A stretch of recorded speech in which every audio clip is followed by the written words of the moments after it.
Meu nome é Mara, eu sou professora de História no Colégio Estadual e trabalho aqui na Casa da Cultura com patrimônios e inventários. A gente faz inventários de objetos, de fontes arquivísticas e de patrimônios arquitetônicos.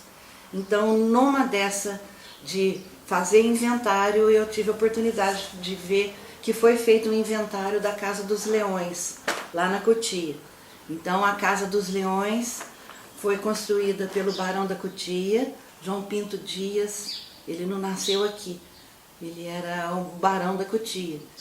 Então, ele construiu essa casa e botou os dois leões no portão, porque ele nasceu em julho e ele é do signo de Leão. Então, ele fez a casa que chama Casa dos Leões até hoje. Tem esse nome, e mais para frente, lá para frente da Cotia, ele tem um lugar que a gente chama de Vila Emília, que ele fez uma vila em homenagem à mulher dele.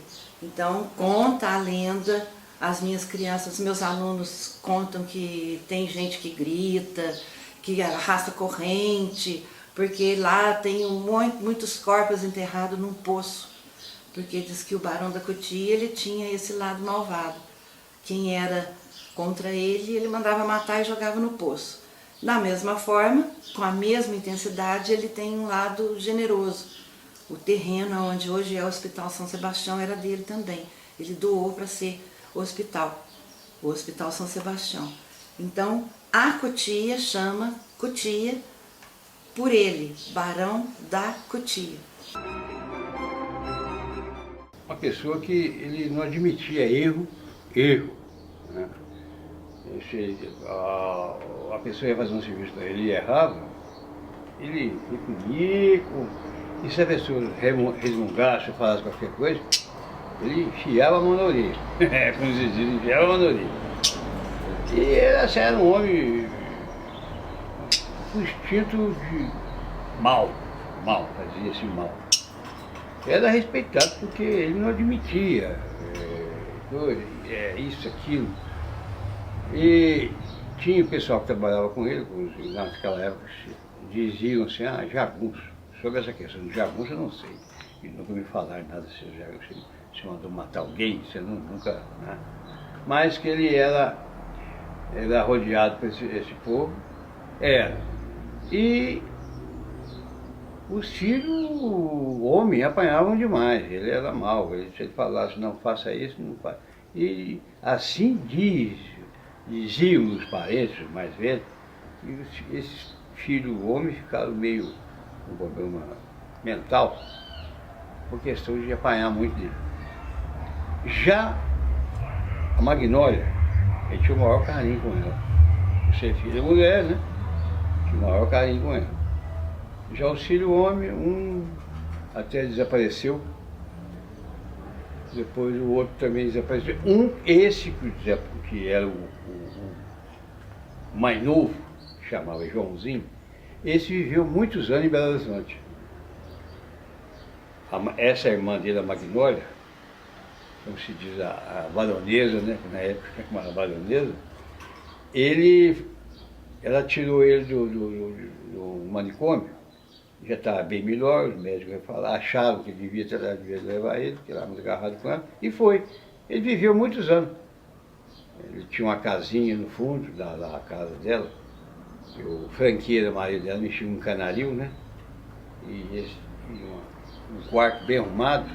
Ele viveu muitos anos ali, tomando remédio, e os médicos lá faziam avaliação sobre a questão dele, e ele tomava então o remédio.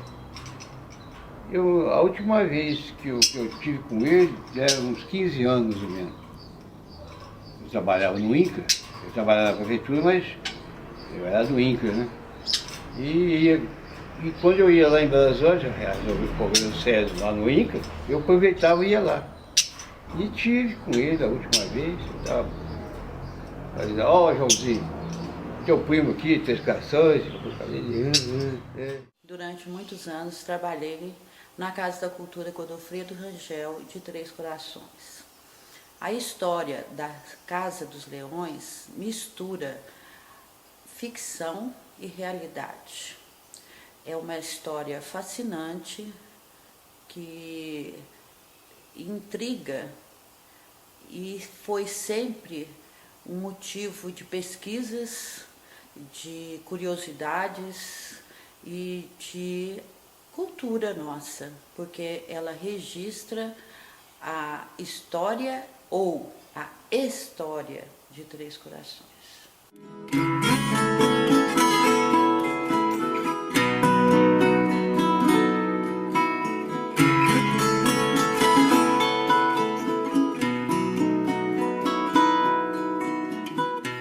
Importante registrar os patrimônios da nossa cidade. E a Casa dos Leões foi um dos primeiros locais a ser listados para pesquisa, tanto para a pesquisa das escolas como a pesquisa histórica relativa a ela, porque ela contém intrigas, ela contém um mistério dentro dela, que a gente tentou de várias vezes chegar até o final e às vezes a gente não consegue. Mas a história, ela está sempre mudando e a cada momento se descobre um pedacinho a mais.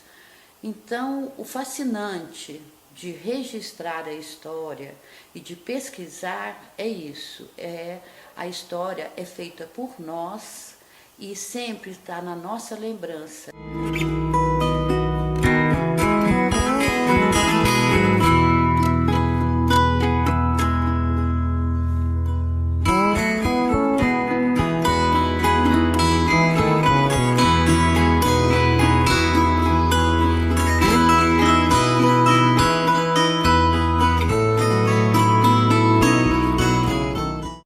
Na Casa da Cultura a gente tem 120 e tantos inventários como esse da Casa do Barão da Cutia.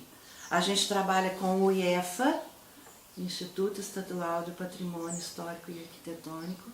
Cada estado tem o seu IEFA, que é comandado pelo IFAM, em nível nacional. Então a gente faz esses inventários históricos, esse aí é de 1998, e além disso aí a gente faz outros inventários históricos de objetos e de fontes arquivísticas. Então esses inventários compõem 5 pastas, como essa que está aqui na minha mão,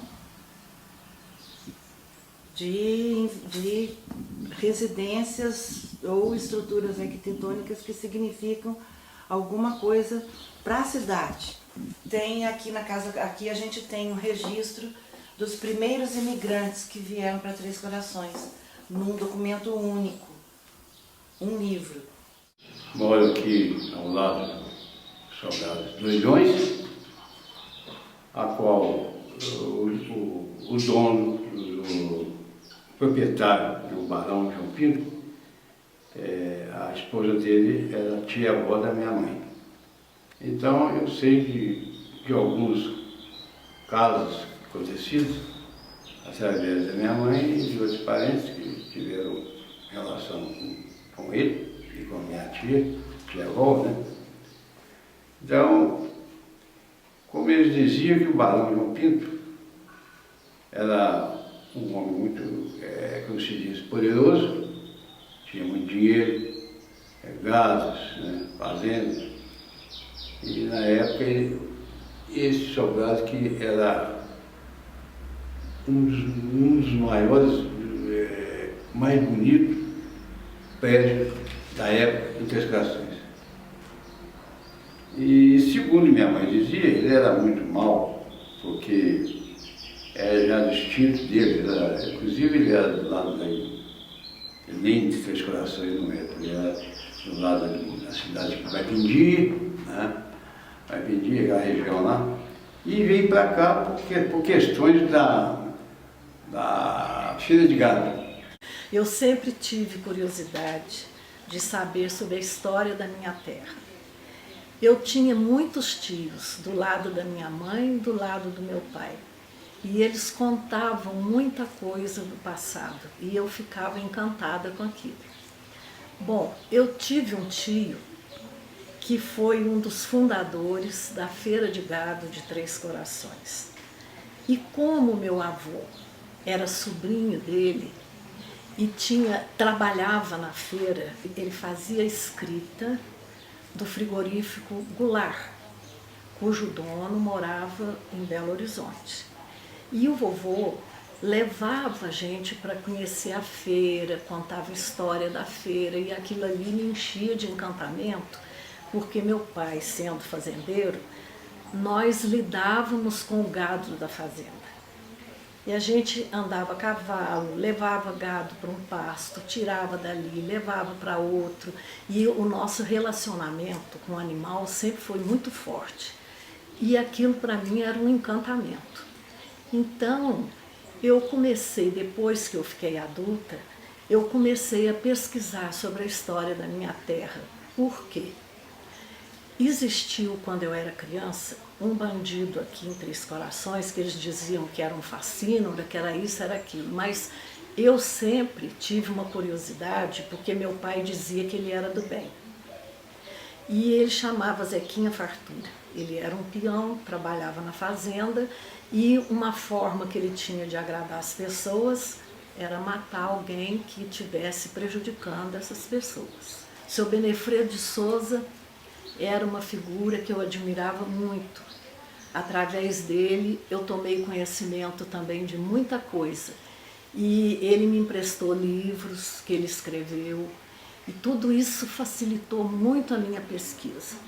O Dr. Astolfo Gazola, que era uma figura também que eu gostava demais, muito amigo da minha mãe, um homem muito educado, muito delicado e carinhoso com a gente. Ele me orientou, ele me deu muito estímulo para que eu continuasse escrevendo o que eu queria fazer sobre a história da cidade. E como eu sempre tive o hábito de romancear as coisas, de acrescentar alguma coisa da minha cabeça por conta, pensando em melhorar aquilo que eu estava contando, que realmente aconteceu, então eu não falo que eu sou uma historiadora, eu sou mais romancista, porque eu pego o verdadeiro, como dizia o Zequinha Fartura: Dona Márcia, a senhora enfeita a minha história. A Feira de Gado, ela foi montada aqui em Três Corações através de dois fazendeiros, Cristiano Lemos e Coronel Belchor Pimenta de Abreu. Eles fizeram um trato com o presidente da província do seguinte: cada boi que fosse vendido nessa feira, 1.000 réis era deles, o outro era do Estado. Com isso, Três Corações, apesar de todo o movimento, se tornou um entreposto entre o sertão e a capital. Esse gado ia nas gaiolas da Estrada de Ferro, Minas e Rio, para o Rio de Janeiro.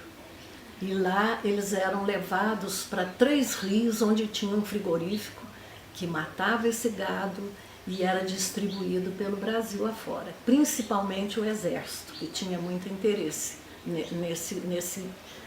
nesse negócio. A cidade, como eu disse, era pequena, porém o movimento cada vez aumentava mais por conta dos boiadeiros, dos representantes das firmas, como o frigorífico Goulart, frigorífico Armour, Swift, todos eles tinham representantes aqui, em Três Corações.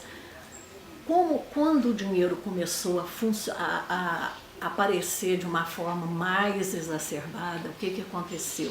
Começaram a vir para cá as prostitutas, porque o movimento era maior com homens, eram homens que vinham para cá, porque eram boiadeiros de Goiás, do Mato Grosso, do norte de Minas, do norte de São Paulo, daqui do sul de Minas.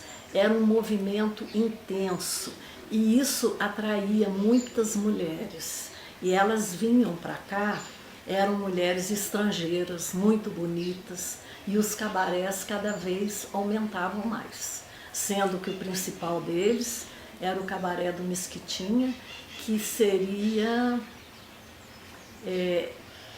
ele era mais frequentado por fazendeiros e homens ricos que vinham aqui.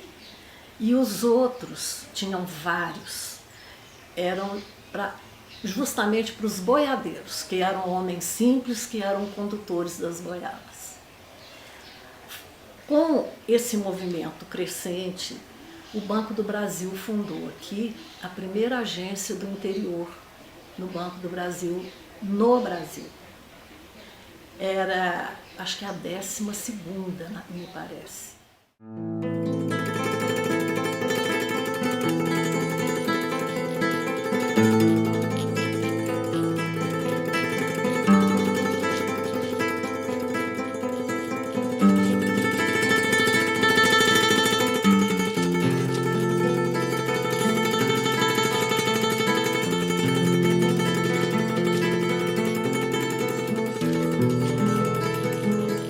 Seu Dunga, da Dona Clarinda, e eu sempre gostei muito da história de Três Corações, e a culpa disso tudo foi o meu pai, porque desde criança ele contava histórias da infância dele, histórias da juventude dele, e meu pai conta que ali da janela da casa dele, ele viu passarem os soldados na época da Revolução de 30. Então ele contava assim, tudo, assim, desde pequenininho, contava fatos, e aquilo me despertou um interesse muito grande.